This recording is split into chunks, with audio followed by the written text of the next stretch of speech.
Welcome back to the InScentive Collection. I be the host, Brandon, and today we are getting straight into Zaharoff's Signature Rose. Signature Rose fragrance. Take a look, take a gander. All right, so let's go ahead and get this into the spirit. Bam. One more for luck. All right. Now, I smelled black rose.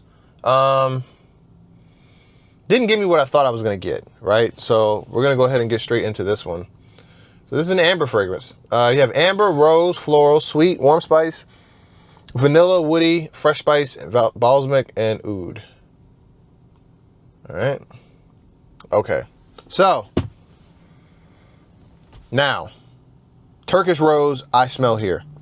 Yeah, I didn't get Turkish rose out of black rose. I didn't get it. But here you got Turkish rose, Bulgarian rose. In the middle notes you have Bulgarian rose again, amber, Chinese, peony, jasmine. In the base you have oil, bonum, myrrh, sugarcane, argarwood, oud, bourbon vanilla, Australian sandalwood.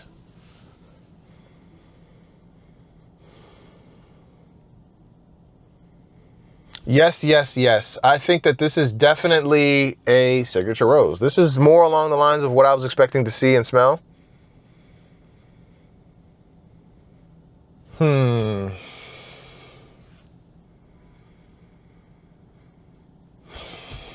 Okay, so this is a very straightforward rose fragrance. It's not going to give you anything that you...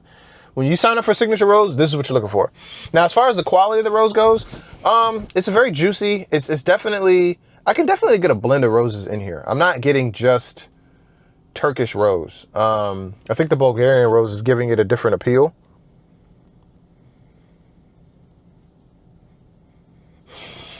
I like this. It's definitely... I think any like rose dominant fragrance is always going to be more feminine than male. However, having said that,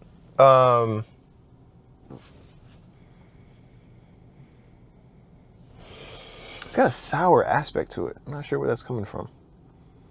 Yeah, I'm just getting mostly roses here. Maybe a little vanilla. What's this lady doing? All right.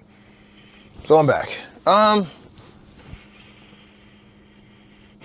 It's still a rose fragrance at the end of the day. I do think that it has like a sour, green, leafy type appeal to it. Which is interesting. It's like the true aspect of an entire rose. It's not just any one part of it. Oh, I forgot my pen. Oh man. There it is. All right, so it's more of a complete approach to rose. I think the myrrh is giving it a little bit of that sour aspect to it. Not getting a whole lot of jasmine or amber, but Turkish rose and Bulgarian rose, I get for sure.